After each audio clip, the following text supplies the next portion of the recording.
की जय। ओम जगदाधार ओम जगदाधार सर्वदेष्टां धात्रे नमः। सर्वेषां धात्रे नमः। ओम जगदाधार ओम जगदाधार सर्वदेष्टां धात्रे नमः। सर्वेषां धात्रे नमः। ओम जगदाधार ओम जगदाधार सर्वदेष्टां धात्रे नमः। सर्वेषां धात्रे नमः। सच्चिदानंद भगवान की जय। सत्य सनातन धर्म की जय। सद्गुरुदेव भगवान की जय।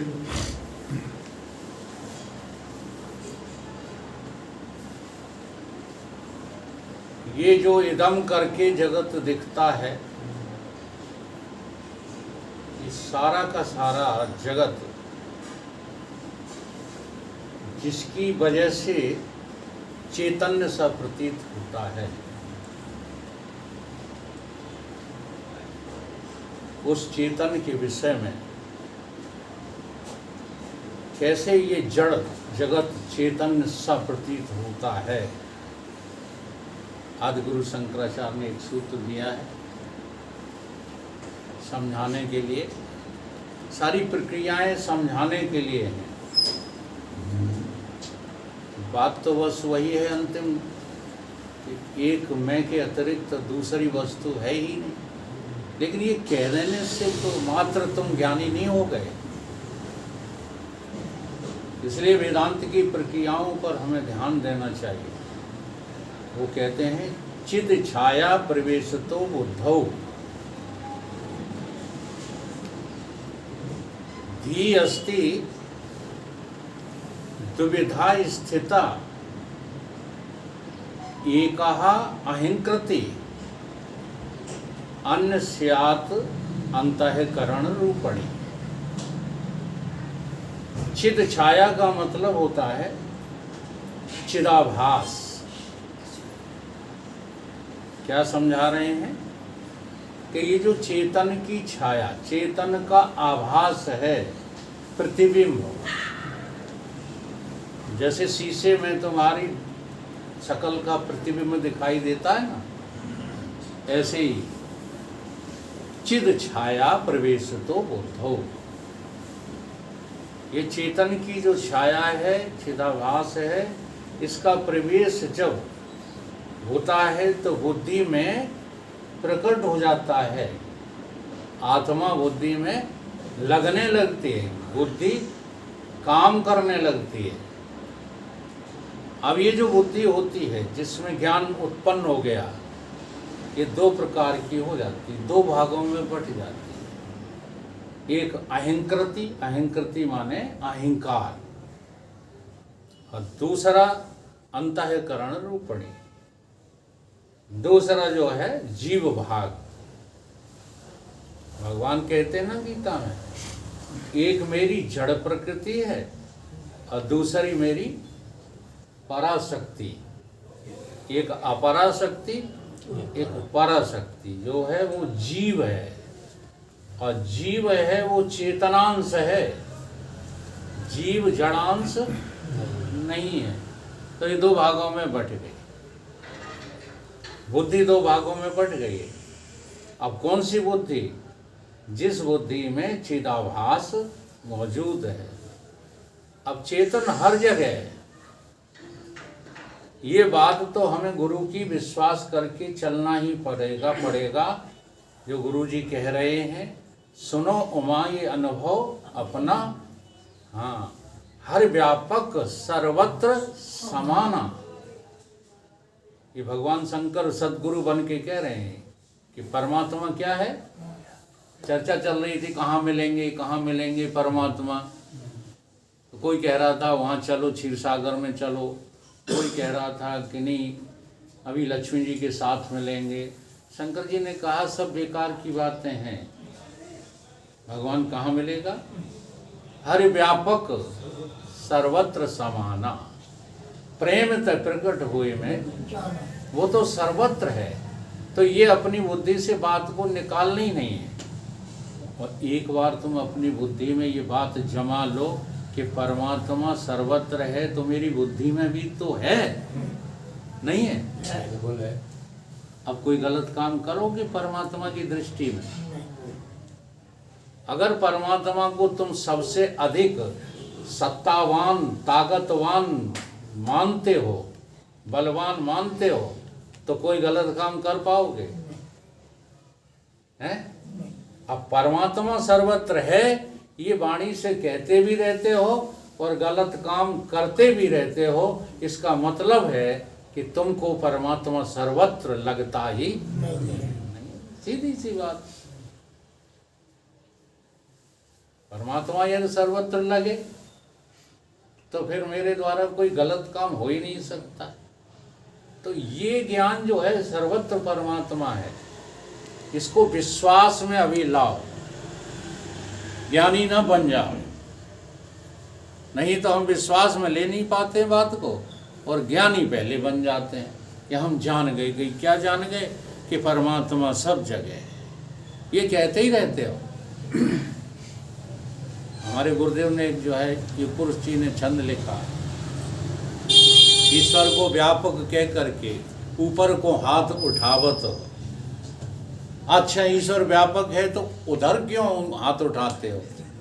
तुम्हारे भीतर नहीं है व्यापक, रग रग में व्यापक नहीं है।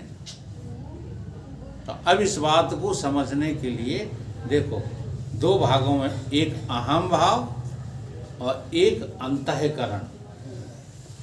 अंतःकरण माने मन, बुद्धि, चित्त, अहंकार, चतुष्टय अंतःकरण। और जो अहंकृति बात हो रही है, दो भागों में बुद्धि बट गई है, वो अहंकृति क्या है? मैं। हाँ, ये जो मैं पना है, जो मैं है, ये सबकी जो है जानने वाली है। तुम्हारी मैं भी तुम्हारी अनेक मेरे पने को जानती है कि नहीं जानती? तो उस जानने का अभ्यास करो, और जिस जिस को तुम जानते जाओगे वो तुम्हारा जो है पिंड छोड़ते जाएंगे। अगर कोई आपसे चिपका है, आपको लगता है कि रुपया हमसे चिपका है, तो समझ लो रुपए को आप जानते नहीं है। आपको लगता है परिवार हमसे चिपका है, तो अभी आप परिवार को जानते नहीं। जानना इतना आसान काम नहीं है। जैसे आपका मन कहाँ से निकलता है, जहाँ से निकलता है, जहाँ रहता है और जहाँ मन चला जाता है, सर्वत्र आप मैं के रूप में हैं कि नहीं है? अनुभव करो। आपका मन कहाँ से निकला? आपका मन आप ही से निकला है। और कहाँ से निकला है? रात में मन था? बोलो। रात में मन का अभाव था कि मन का भाव था? सुसुप्ति अवस्था में मन था ही नहीं। जब मन नहीं था तब आप थे कि नहीं थे? तो मन फिर कहाँ से निकला? हमसे ही निकला। एक गीत गाया जाता है, जगत बना है मन से। तो गुरु बाबा हमारे कहते थे, मन बना है हमसे, हमसे, हमसे। मन को और कहीं रहने के लिए जगह ही नहीं। मन तुम्हारे में रहता है, तुम्ही से निकलता है। अब देखो, निकल करके चला जाता है। अभी अभी ग्वालियर भेज दो अपने मन को, चला जाएगा। जो भी स्थान आपने देखा है, हाँ, 1 सेकंड में पहुंच जाएगा। अगर कलकत्ता देखा है तो कलकत्ता भेज दो, हरिद्वार देखा है तो हरिद्वार भेज दो। जहां चाहो वहां मन को भेज दो। फिर विचार करो कि जहां मन पहुंचा है वहां आप हो कि नहीं हो। जैसे आपने कहा, मेरा मन अभी अभी ग्वालियर बाड़े पर घूम रहा था, तो देखा किसने? ग्वालियर पर मन को घूमते हुए देखा किसने? तो तुम वहां मौजूद हो तब देखा? मौजूद है। तो ये आपकी व्यापकता का संकेत है कि नहीं है? कि जहां जहां आप जाओगे, वो जहां जहां आपका मन जाएगा वहां वहां आप हैं, मौजूद हैं। फिर आप क्यों कहते हो कि हम तो केवल भिंड में ही रहते हैं? फिर आप क्यों पूछते हो कि आत्मा रहती कहाँ? अभी प्रेमानंद जी से एक साधक पूछ रहा था, महाराज ये आत्मा रहती कहाँ है? तो उन्होंने कहा, अरे ये बुद्धूपना क्यों दिया करते हो? अभी आपका प्रश्न ही सही नहीं बन पाता है। सब आत्मा में रहते हैं और तुम पूछते हो कि आत्मा रहती कहाँ है?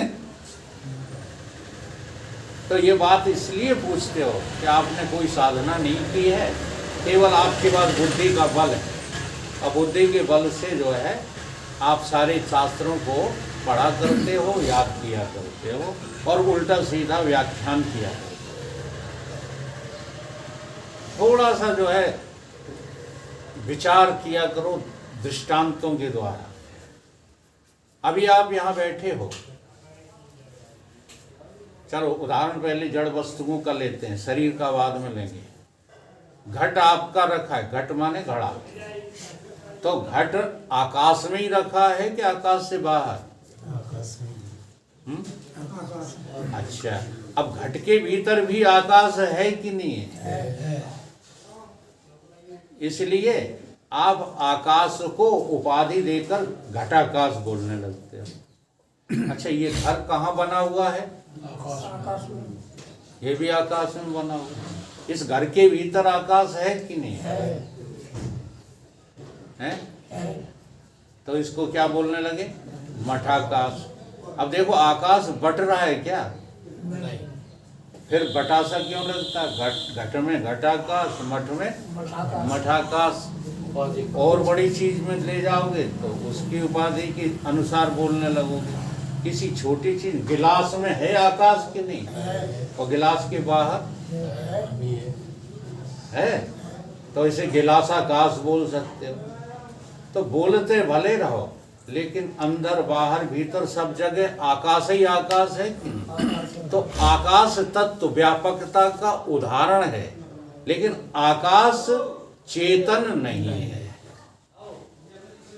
अगर आकाश को तुम चेतन समझ लोगे, जो वो सूत्र है, हाँ, खम खम ब्रह्म। अब खम ब्रह्म का जो आचार्य लोग अर्थ करते हैं, वो क्या करते हैं? आकाश ही ब्रह्म है। ये अर्थ थोड़ी होगा इसका। और भी जो है सूत्र है, हमने जगदीश को दिया। भोजन मंत्र, भोजन मंत्र में ओम अन्नम ब्रह्म, अन्न क्या है? ब्रह्म। पूरे सूत्र से कुछ लेना देना नहीं, बात समझनी है। तो अन्न ब्रह्म कैसे? अन्न ब्रह्म है, इसका अर्थ करो। अन्न ही ब्रह्म है, ये अर्थ होगा। अन्नम ब्रह्म का अर्थ क्या होगा? है? अन्न भी ब्रह्म है या अन्न ही ब्रह्म है? समझ रहे हैं ना? नहीं समझ में आ रही? अन्नम ब्रह्म का मतलब है अन्न ब्रह्म नहीं है। ब्रह्म में अन्न जो है भास रहा है। अन्न में चैतन्यता किसकी है? ब्रह्म की। जरा ध्यान दो, ये हो गया तमोगुण। अन्न क्या हो गया? तमोगुण हो गया, क्योंकि चैतन्यता तो ब्रह्म की ही है। अन्न में भी अन्न उपहित चेतन, थोड़ा कठिन पड़ेगा समझने में वेदांत। अन्न में चेतन मौजूद है, इसलिए वहां क्या कहोगे? अन्न उपहित चेतन। अब ये अन्न जो है खाया किससे तुमने?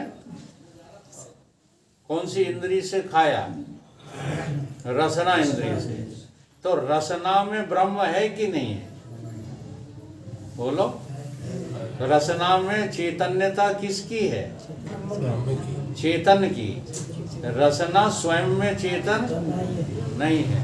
अब दो जगह ब्रह्म, अन्न में ब्रह्म, रसना में ब्रह्म, ठीक है। अब जो है तुम जब लील गए तो प्राण तप्त हो गए, ओम की डकार आ गई। डकार हमेशा ओम की आती है, तृप्ति की, तो वहां प्राण उपहित चेतन। अब ये तीनों त्रिपुटी जड़ हैं कि चेतन है? इनमें से कोई चेतन है? लेकिन लग रही कि नहीं? बस यही कह रहे हैं आदिगुरु शंकराचार्य कि चिद छाया जहां जहां प्रवेश हो जाती है वहां वहां जड़ वस्तुओं को भी चैतन्य कर देती है। जो चेतन को जड़ करे, जड़े करे चैतन्य, अस समर्थ आत्मा को, हमारी भाषा बदल जाती है, अस समर्थ रघुनाथ के आत्मा। एक बात समझोगे तब होगी, नहीं तो गोस्वामी जी ने रघुनाथ लिखा है। अब क्या अर्थ है रघुनाथ का? तो देखो अपने भाव अनुसार अर्थ लगाएंगे। जिन्होंने अभी अभी साधना शुरू की है वो तो राजा दशरथ के लड़के को रघुनाथ कहेंगे कि नहीं कहेंगे?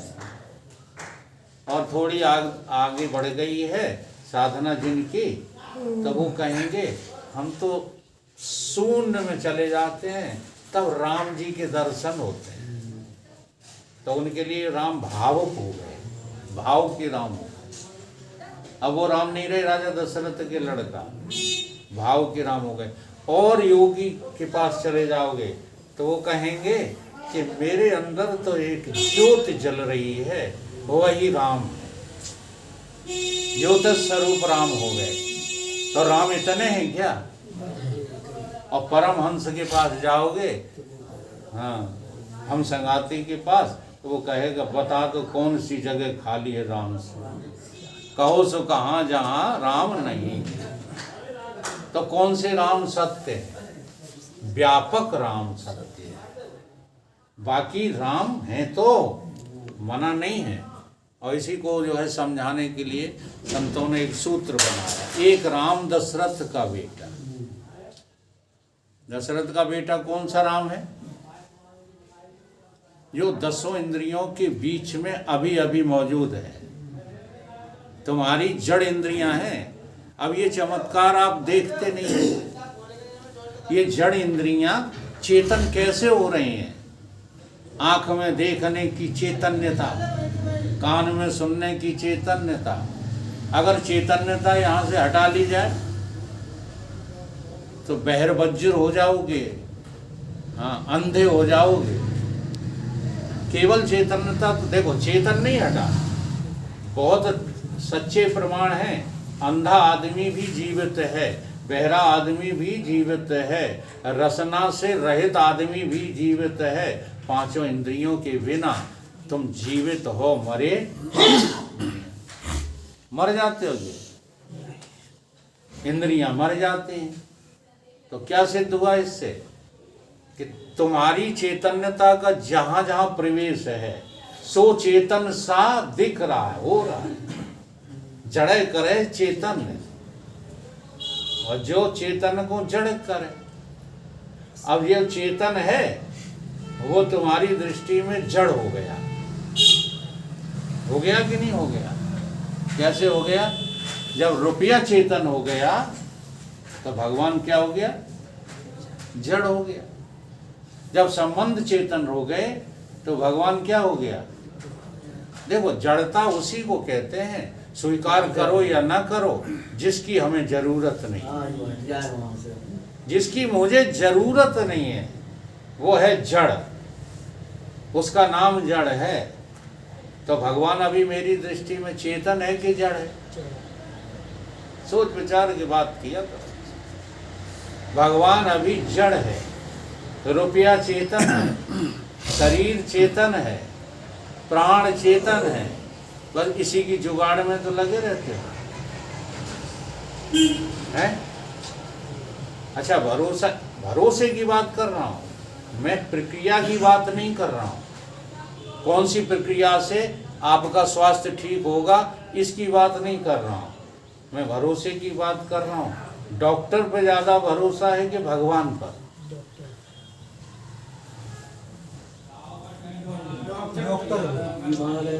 पैसे पे ज़्यादा भरोसा है कि भगवान पर? संबंधियों पे ज़्यादा भरोसा है कि भगवान पर? भगवान का भरोसा करना बहुत कठिन काम है। और जो भगवान पे भरोसा नहीं करते वही कहते मेरे सामने बहुत प्रॉब्लम है, बहुत प्रॉब्लम है, बहुत प्रॉब्लम है। और भगवान का भक्त कहता है कि कोई प्रॉब्लम नहीं, हमारी एक ही प्रॉब्लम है। क्या? भगवान के भक्त की एक ही प्रॉब्लम है, वो क्या है बता? अगर भगवान के भक्त हो तो, भगवान के भक्त हो तो बताओ कौन सी प्रॉब्लम है तुम्हारी? जो रटी रटाई बात बोल रहे हो। इसलिए कहते हैं रटंत विद्या फलंत न। तुम चाहे जितनी चौपाइयां रट लो, दिल गवाही नहीं करता। हाँ, दिल तो यही कहता है कि अभी शरीर सत्य है, अभी मन वाणी सत्य है। और जब तक ये सब सत्य लगेंगे तब तक परमात्मा सत्य नहीं लगेगा, क्योंकि परमात्मा भरोसे की चीज पहले है, ज्ञान की तो बाद में है। भव भरोस मोए अब हनुमंता, बिन हरि कृपा मिले नहीं संता। और संत मिले, हाँ, जापर कृपा क्या है? हाँ,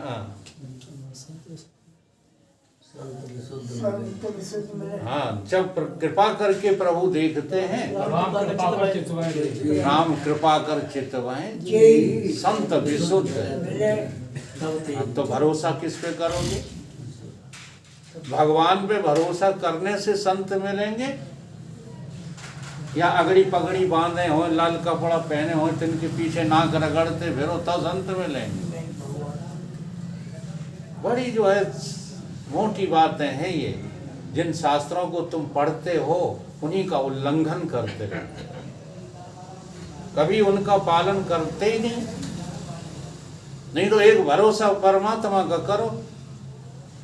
भक्त वही है जिसे भगवान का भरोसा है, न पैसा का, न रुपया का, न डॉक्टर का, न वकील का, न पड़ोसी का, न परिवार का, है न बंदूक का।